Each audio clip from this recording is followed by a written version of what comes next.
देख रहे हैं नेटवर्क 33 राजकुमार के साथ। तो चलिए पढ़ते हैं आज की कहानी की ओर। दोस्तों, मुझे आज भी ऐसा लगता है कि ये कल की ही बात है जब वो मुझे पहली बार दुकान बंद करते वक्त मिला था। उसे देखते मेरे बदन के सारे रुएं एकदम से खड़े हो गए थे। दरअसल जो आदमी मेरे सामने खड़ा था उसके बाल इतने बड़े और घने थे कि उसका चेहरा तक दिखाई नहीं दे पा रहा था। इससे पहले मैं डरकर वहां से भागता कि उस आदमी ने कहा, अरे भाई साहब, कहाँ जा रहे हो? मेरे बाल तो काट दो पहले। उसके मुंह से ये बात सुनकर मुझे मन ही मन बड़ी राहत मिली। गहरी सांस लेते हुए मैं उस आदमी से बोला, बड़ी जल्दी आ गए आप, चलिए बैठिए। फिर वो आदमी चुपचाप बैठ गया। तकरीबन आधे घंटे बाद जब उसके बाल काट के हटा तो मैं अपने कपड़े झाड़ते हुए बोला, वैसे तो 50 रुपये हो गए हैं, मगर तुम 30 रुपये दे दो। मैंने अभी इतना कहा ही था कि वो आदमी एकदम से वहां से गायब हो गया। मैंने दुकान के बाहर जाकर भी देखा मगर वो कहीं नजर ही नहीं आया। मैं मन ही मन झुंझलाते हुए बोला, तो वहां से एक ही ग्राहक आया, वो भी चिंदी में। मैं गुस्से से तिलमिलाया दुकान बंद करके घर के लिए निकल गया। और घर पहुंचने के बाद जब मैं सो रहा था तभी किसी ने दरवाज़ा खटखटाया और खटखटाने की आवाज़ से मेरी आंख खुली तो मेरा पहला ध्यान सामने दीवार पर टंगी घड़ी पर गया जो ये बता रही थी कि अभी रात के 1:30 बज रहे हैं। पहले तो मैं इस सोच में पड़ गया कि आखिर इतनी रात गए किसको हजामत की ज़रूरत पड़ गई जो मेरा दरवाज़ा खटखटा रहा है। फिर जब किसी औरत ने मेरा नाम पुकारते हुए कहा, बिल्लू, ए बिल्लू, ज़रा बाहर तो आना। तो मैंने दरवाज़ा खोला और दरवाज़ा खोलते ही सामने एक सफ़ेद बालों वाली बुढ़िया मुझे दिखाई पड़ी, जिसके एक हाथ में बड़ी सी झाड़ू और दूसरे हाथ में एक काली रंग की बाल्टी थी। उसे देखकर मैं अंदर ही अंदर थोड़ा घबरा तो गया था, पर मैंने उस बुढ़िया को ये जाहिर नहीं होने दिया। मेरे घर से बाहर आते ही उस बुढ़िया ने कहा, मुझे वो बाल दे दो जो तुमने आज काटे हैं।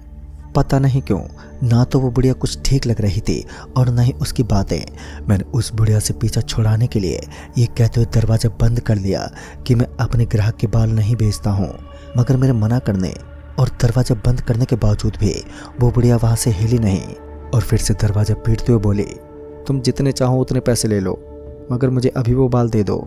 इस पर मैंने उससे पीछा छुड़ाने के लिए यूं ही कह दिया कि 15,000 रुपये लूँगा, दे पाओगे? इस पर उसने कहा, हाँ तुम 15,000 रुपये ले लेना, मगर सारे बाल अभी चाहिए। फिर जब मैंने दरवाज़ा खोला तो उसने एक नोट की गड्डी पकड़ाते हुए कहा, ये लो और काम ख़त्म करो। मैंने दुकान की चाबी ली और दुकान के लिए निकल गया। वो बुढ़िया बहुत कमज़ोर थी, वो तो वहीं रुक गई और कुछ देर में मैं दुकान पहुंचा और उस आदमी के बालों को एक झोले में भरकर जैसे ही दुकान से बाहर निकला तो सामने वही बूढ़ी औरत मुझे खड़ी हुई दिखाई दी। मैं उसे दुकान के बाहर देखकर एकदम से चौंक गया था। तभी उस बुढ़िया ने अपना हाथ बढ़ाते हुए मुझसे कहा, लाओ मेरे को दे दो। मैंने भी वो बालों से भरा झोला उसे एकदम से थमा दिया और उसके जाने के बाद मैं भी अपने घर लौट आया। फिर अगली सुबह जब मैंने दुकान खोली तो कुछ ही देर में ग्राहकों की लाइन लग गई।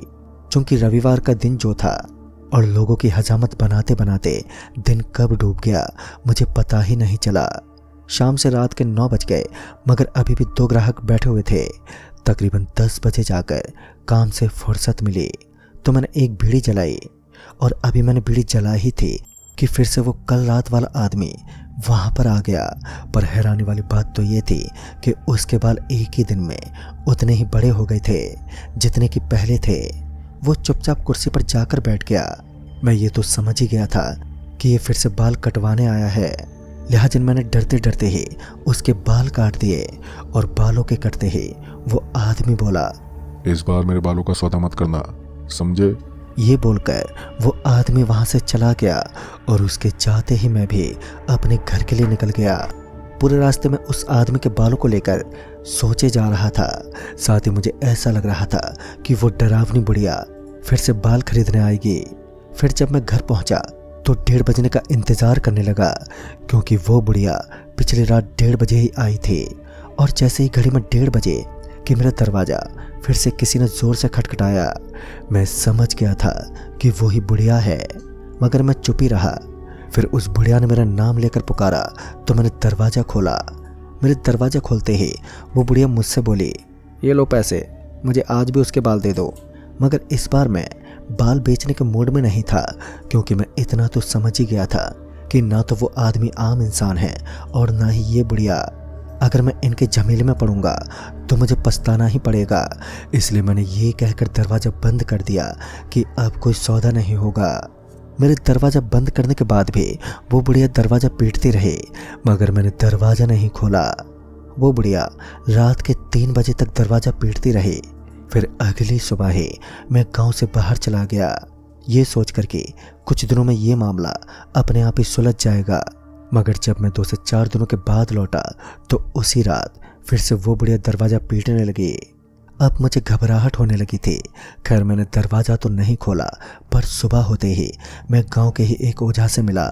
ओझा को जब मैंने सारी बात बताई तो उसने कहा, तुम दरवाज़ा खोलो या ना खोलो, पर तुम्हारी मौत पक्की है। या तो वो बुढ़िया या तो वो श्रापित लंबे बालों वाला आदमी तुम्हारी जान ले लेगा। ये सुनकर तो मैं उसी वक्त आधा मर गया था। फिर मैंने कहा, पर मैंने ऐसा क्या किया जो वो दोनों मेरे जान के पीछे पड़ गए?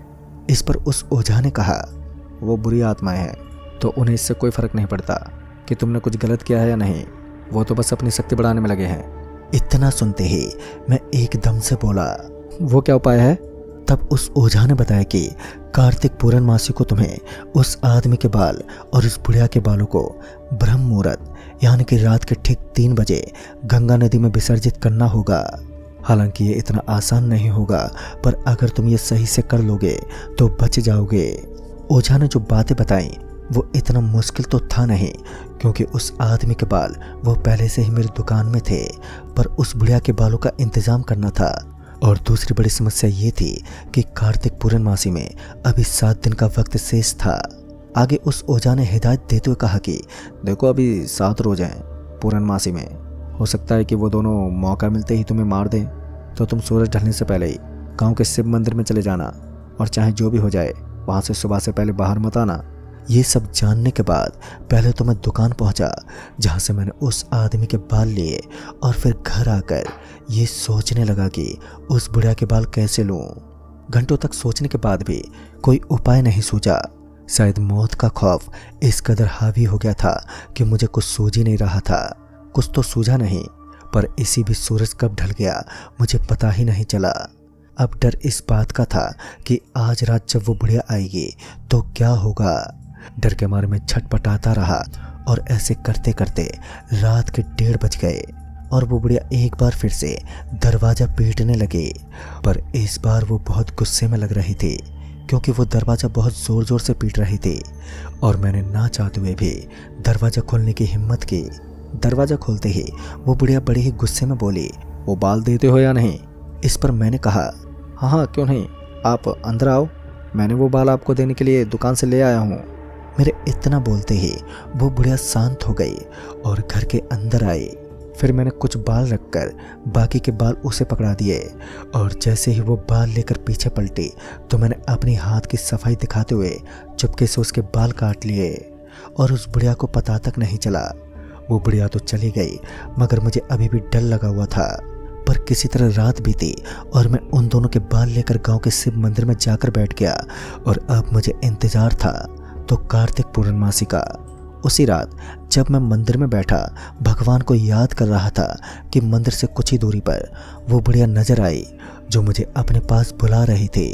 पर मैं अपनी जगह से इंच भर भी नहीं हिला, और कुछ ही देर में वो लंबे बालों वाला भी वहीं पर आ पहुंचा। अब उन दोनों को सामने देखकर मेरी हिम्मत भी जवाब देने लगी, मगर अच्छी बात तो ये थी कि वो मंदिर से दूरी थे। किसी तरह पहली रात बीती, और जब अगली रात हुई तो पता नहीं कहां से बहुत सारे कुत्ते मंदिर के पास आकर आक्रामक रूप से भौंकने लगे, मानो वो सारे कुत्ते मुझे चीरना चाहते हों। गनीमत थी कि उस रात पुजारी जी भी साथ थे, जिससे मेरी हिम्मत बनी रही, और वो रात भी बीत गई। फिर जब तीसरी रात हुई तो मुझे रोने और चीखने की आवाज़ें सारी रात आती रहीं। चीखें इतनी भयानक थी कि कोई कमज़ोर दिल वाला सुनते ही मर जाए। खैर ऐसे ही डर में बाकी की सारी रातें बीती, और आखिरकार वो कार्तिक पूर्णमासी का दिन भी आ गया, और अब मुझे किसी तरह उन दोनों के बालों को गंगा में विसर्जित करना था। मैं सुबह ही गंगा नदी के लिए निकल गया। गंगा नदी पहुंचने के बाद अब चिंता इस बात की थी कि सूरज ढलते ही कहीं वो दोनों ना आ जाएं, क्योंकि ब्रह्म मुहूर्त तो रात के 3 बजे का था। आसपास कोई मंदिर भी नहीं था जहां मैं छिप सकता था। अभी सूरज ढलने ही वाला था कि वही ओझा वहां पर आ पहुंचा। उसे सामने देखकर मुझे थोड़ी राहत मिली और उसने गंगा नदी के किनारे एक घेरा बना दिया और मुझे उसमें खड़ा कर दिया और बोला, चाहे जो कुछ भी हो जाए तुम इस घेरे से बाहर मत निकलना, और जैसे ही 3 बज जाए तुम इन बालों को नदी में विसर्जित कर देना। ये कहकर वो तो वहाँ से चला गया। फिर जब थोड़ी रात गहराई तो वो दोनों शैतान मेरे पास मंडराने लगे और मुझे घेरे से बाहर आने के लिए उकसाने लगे थे, पर मैं अपना जिगरा मजबूत किए घेरे के अंदर ही खड़ा रहा। और जैसे ही 3 बजे कि मैंने उन बालों को विसर्जित कर दिया और गंगा में उन बालों को डालते ही वो दोनों एकदम से चीखने लगे और देखते ही देखते मेरे आंखों के आगे जलकर वो राख हो गए। उसके बाद मैं सही सलामत अपने घर लौट आया और फिर कभी ना तो वो बुढ़िया आई और ना ही वो लंबे बालों वाला आदमी। तो दोस्तों, इस तरह से मेरी जान बच पाई जिसे मैं आज तक भूल नहीं पाया। कहानी आपको पसंद आई हो तो लाइक शेयर ज़रूर करें और साथ ही हमें कमेंट बॉक्स में ज़रूर बताएं। तो मैं आपका दोस्त राजकुमार जल्द ही मिलूँगा ऐसे ही एक और नई कहानी के साथ। तब तक के लिए बाय एंड टेक केयर।